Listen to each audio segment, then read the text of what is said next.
Il y a une enquête judiciaire qui est en cours sur les faits de Lyon et je ne doute pas que si ils le devaient, la justice, si elle le devait, les magistrats n'hésiteront pas à étendre leurs investigations là où elles le doivent. Peut-être même dans vos rangs comme dans d'autres rangs. Avez-vous pris connaissance des révélations publiées par l'Humanité concernant les liens entre des militantes du collectif d'extrême droite Némésis et des néo-nazis du groupe Audace? Je vous les lis. On peut être 2 ou 3 filles à tracter là où vous voulez les choper, un peu pour faire l'appât. Ces échanges intervenus en octobre dernier à Lyon visaient à organiser un guet-apens contre des militants antifascistes. Les faits sont graves.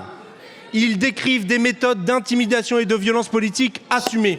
Des fémo-nationalistes qui échangent avec des néo-nazis pour piéger et frapper des opposants politiques. Ce sont ces mêmes groupes que votre ministère n'a pas interdit de défiler récemment à Lyon, dans un contexte de récupération d'un drame humain, avec des mots d'ordre et des symboles qui révèlent la montée du fascisme. Allez-vous saisir la justice pour demander la dissolution judiciaire du collectif Némésis? Nous sommes antifascistes parce que nous sommes républicains. Et vous?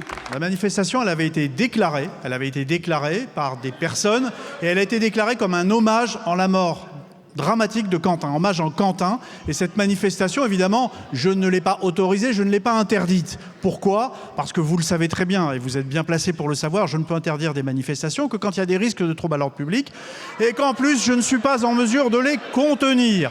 Donc j'ai apprécié en conscience, et j'ai considéré qu'il n'y avait pas lieu d'interdire ce rassemblement.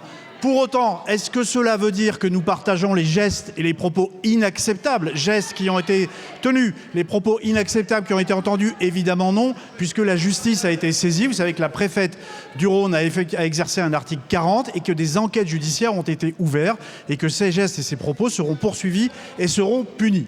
Concernant la dissolution d'un certain nombre de structures, vous avez parlé notamment de Némésis. Tout groupement qui appelle à la violence, qui appelle à la discrimination, à la haine, est susceptible de faire l'objet d'une procédure de dissolution.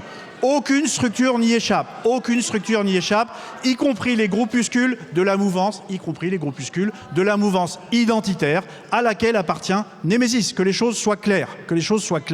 Dans l'esprit du ministre de l'Intérieur que je suis, c'est le cas. Et ensuite, j'analyserai, comme je le fais pour tous les groupes d'ultra-droite comme d'ultra-gauche, s'ils rentrent dans le cadre de la dissolution ou pas. Concernant la saisine de la justice, il y a une enquête judiciaire qui est en cours sur les faits de Lyon et je ne doute pas que si ils le devaient, la justice, si elle le devait, les magistrats n'hésiteront pas à étendre leurs investigations là où elles le doivent. Peut-être même dans vos rangs comme dans d'autres rangs.